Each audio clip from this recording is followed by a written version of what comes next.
Hello दर्शक बंधु जय जगन्नाथ। जगन्नाथ कृपारू आपण एवं आपण परिवार सुस्थ रुहतु एति मोर प्रभु पाद तले शुभकामना जनावि।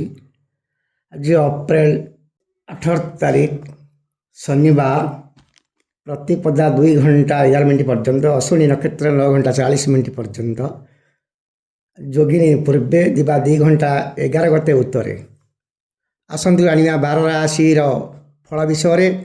प्रथम राशि है मेष राशि।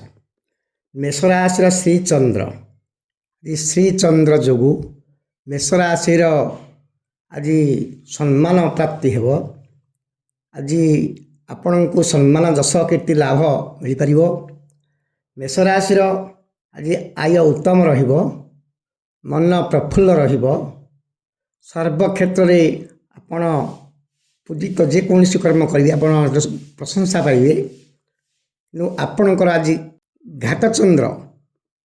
घातचंद्र जो आपणकर आज दिन मध्यम प्रकार परवर्ती राशि वृष राशि विषय जाना।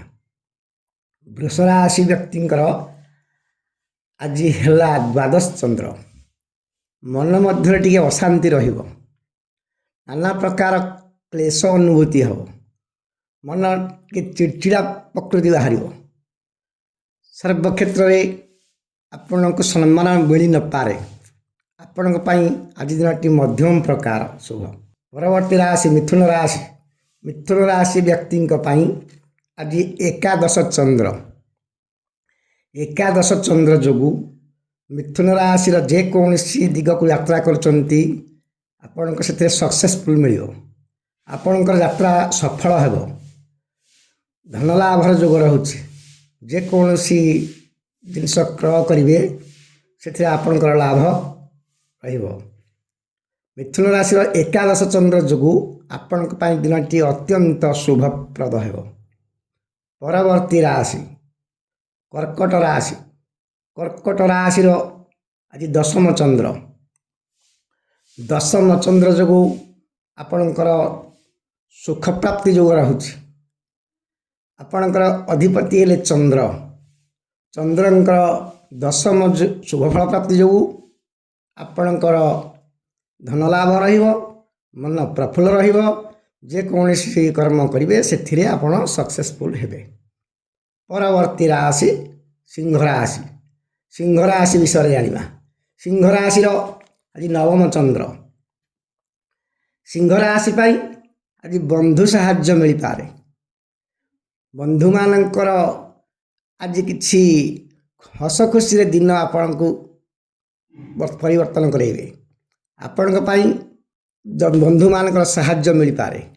बंधु मानकर किछि अर्थ आपण को साहाय्य करि पारंती। आपणकर मन प्रफुल्ल रहिबो। आपण आज दिनटी अत्यंत शुभ दिन। परवर्ती राशि कन्या राशि। कन्या राशि अष्टम चंद्र। कन्या राशि आज शरीर पीड़ा। आज आपण को अस्वस्थ है भाई लगे। आपणकर मन व्यतिव्यस्त रहिबो। आपणकर परिवार रे खुशी आसी न पारे। आपण आज दिनटी शुभप्रद होना। परवर्ती राशि तुला राशि। तुला राशि आज सप्तम चंद्र। तुला राशि चंद्रंकर शुभ हेतु आपण जेकोसी कर्म आपण मन उद्योग करेंगे से आपणकर धन लाभ जो रोचे। आपणकर मन प्रसन्नता आपण दिनटी अत्यंत शुभ। जेकोसी जिनिस क्रय करेंगे से आपणकर लाभवान आपण नूतन जिनिस क्रय करें। आपणकर मन खुशी रही पारे। तुलार अधिपति शुक्र आज शनिवार तेणु आपण दिनटी अत्यंत शुभ। परवर्ती राशि बिछा राशि। बिछा राशि आज षष्ठ चंद्र। षष्ठ चंद्र जो आज स्वास्थ्य टे उन्नति घटी पारे। आपणकर मन प्रफुल्ल पिलामानंकर कार्यकलाप आपण खुशी रहिबे। आपणकर आज दिनटी अत्यंत शुभ दिन। आपण ଯେକୌଣସି ଗାଡ଼ି କ୍ରୟ କରିବାକୁ ଯାଉଛନ୍ତି ଆପଣଙ୍କର ସେଥିରେ ଧନ ଲାଭ ରହିବ। ଯାନବାହନ କ୍ରୟ ଯୋଗ ରହୁଛି। ବୃହସ୍ପତି ମିଥୁନରେ ଅଶୁଭରେ ରହିଲେ ସୁଦ୍ଧା ଆପଣଙ୍କ ପାଇଁ ଦିନଟି ଅତ୍ୟନ୍ତ ଶୁଭପ୍ରଦ ହେବ। ପରବର୍ତ୍ତୀ ରାଶି ଧନୁରାଶି ବିଷୟରେ ଜାଣିବା। ଧନୁରାଶି ବ୍ୟକ୍ତିଙ୍କର ଆଜି ପଞ୍ଚମ ଚନ୍ଦ୍ର। ପଞ୍ଚମ ଚନ୍ଦ୍ର ଯୋଗୁଁ ଆପଣଙ୍କୁ ସମ୍ମାନ ମିଳିବ। ଆପଣଙ୍କର ଆୟ ଭଲ ରହିବ।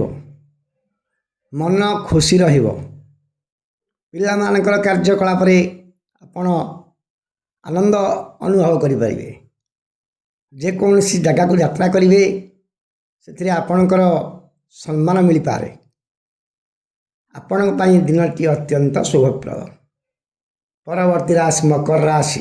ମକର ରାଶି ବ୍ୟକ୍ତିଙ୍କ ବିଷୟରେ ଜାଣିବା। ମକର ରାଶିରେ ଆଜି ଚତୁର୍ଥ ଚନ୍ଦ୍ର। ମକର ପାଇଁ ଆଜି କଳହ ଚନ୍ଦ୍ର ରହୁଛି। ମକରର ଅଧିପତି ଶନି। ଆଜି ଶନିବାର ଶୁଭବାର ହେଲେ ସୁଦ୍ଧା ଆପଣଙ୍କ ପାଇଁ ଆଜି ଦିନଟି ଶୁଭପ୍ରଦ ହେବ ନାହିଁ। ଆପଣଙ୍କୁ କିଛି ରାଜଦଣ୍ଡ ମିଳିପାରେ। ଆପଣଙ୍କର ମନ ଭଲ ରହିବ ନାହିଁ। ଆପଣ କ୍ଷୟକ୍ଷତିରେ ଆପଣଙ୍କର ଦିନଟି ଆଜି କଟିବ। ଆପଣ କୌଣସି ଯଦି ଜିନିଷ କ୍ରୟ କରୁଛନ୍ତି ସେଥିରେ ଆପଣଙ୍କର କ୍ଷତି ଘଟିପାରେ। ଆପଣଙ୍କର ବନ୍ଧୁମାନଙ୍କ ସହିତ ଝଗଡ଼ାଝାଟି ହୋଇପାରେ। ଉପର କର୍ମଚାରୀଙ୍କ ସହିତ ଆଜି ଝଗଡ଼ା ହୋଇପାରେ। କୌଣସି ପଦବୀରେ ଆପଣ ଥିଲେ ଆପଣଙ୍କୁ ଅସମ୍ମାନ ମିଳିପାରେ। ଆପଣଙ୍କ ପାଇଁ ଦିନଟି ଆଜି ଶୁଭପ୍ରଦ ହେବ ନାହିଁ। ପରବର୍ତ୍ତୀ ରାଶି କୁମ୍ଭ ରାଶି ବିଷୟରେ ଜାଣିବା। କୁମ୍ଭ ରାଶି ବ୍ୟକ୍ତିମାନଙ୍କର ଆଜି ହେଲା ତୃତୀୟ ଚନ୍ଦ୍ର। ତୃତୀୟ ଚନ୍ଦ୍ର ଯୋଗୁଁ ଆପଣଙ୍କର ଆଜି ଦିନଟି ଅତ୍ୟନ୍ତ ଶୁଭ। ଚନ୍ଦ୍ରଙ୍କର ଶୁଭ ହେତୁ ଆପଣଙ୍କୁ ସଫଳତା ମିଳିପାରେ। ଆପଣ କୌଣସି କର୍ମ କରୁଛନ୍ତି ଆପଣଙ୍କର ଆଜି ଦିନଟି ଅତ୍ୟନ୍ତ ଶୁଭପ୍ରଦ ହେବ। କୁମ୍ଭ ରାଶି ବ୍ୟକ୍ତିମାନେ ଆଜି ଯେକୌଣସି ଜିନିଷ କ୍ରୟ କରିବେ ସେଥିରେ ଆପଣ ସକ୍ସେସଫୁଲ୍ ହେବେ।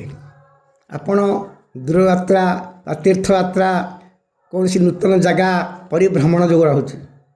ଆପଣଙ୍କର ଅଧିପତି ହେଲେ ଶନି। ଆଜି ଶନିବାର ଶନିଙ୍କର ମିତ୍ର ଯୋଗୁଁ ଆପଣଙ୍କ ଅତ୍ୟନ୍ତ ଶୁଭ। ପରବର୍ତ୍ତୀ ରାଶି ମୀନ ରାଶି। ମୀନ ରାଶି ବିଷୟରେ ଜାଣିବା। ମୀନ ରାଶି ବ୍ୟକ୍ତିଙ୍କର ଆଜି ହେଉଛି ଦ୍ୱିତୀୟ ଚନ୍ଦ୍ର। ଦ୍ୱିତୀୟ ଚନ୍ଦ୍ର ଯୋଗୁଁ ଆପଣଙ୍କୁ ଶୁଭ ସମ୍ବାଦ ମିଳିପାରେ। ଆପଣଙ୍କର ପିଲାଙ୍କର କ୍ୟାରିୟର ବିଷୟରେ ଆପଣ ଶୁଭ ସମ୍ବାଦ ପାଇପାରିବେ। ଆପଣଙ୍କ ପାଇଁ ଦିନଟି ଆଜି ଅତ୍ୟନ୍ତ ଶୁଭ। ତେଣୁ ଆପଣଙ୍କ ପାଇଁ ଆଜି ଦିନଟି ଅତ୍ୟନ୍ତ ଶୁଭ ଫଳ ପ୍ରାପ୍ତ ହେବ। ଯେକୌଣସି କର୍ମ କରିବେ ସେଥିରେ ଆପଣ ସକ୍ସେସଫୁଲ୍ ହେବେ। ମୀନ ରାଶିର ଅଧିପତି ହେଲେ ବୃହସ୍ପତି। ଆଜି ହେଲେ ଶନି। ଶନି ବୃହସ୍ପତିଙ୍କର ମିତ୍ର ଯୋଗୁଁ ଆଜି ଆପଣଙ୍କ ଦିନଟି ଅତ୍ୟନ୍ତ ଶୁଭରେ କଟିବ। ଜୟ ଜଗନ୍ନାଥ, ଜୟ ଜଗନ୍ନାଥ, ଜୟ ଜଗନ୍ନାଥ।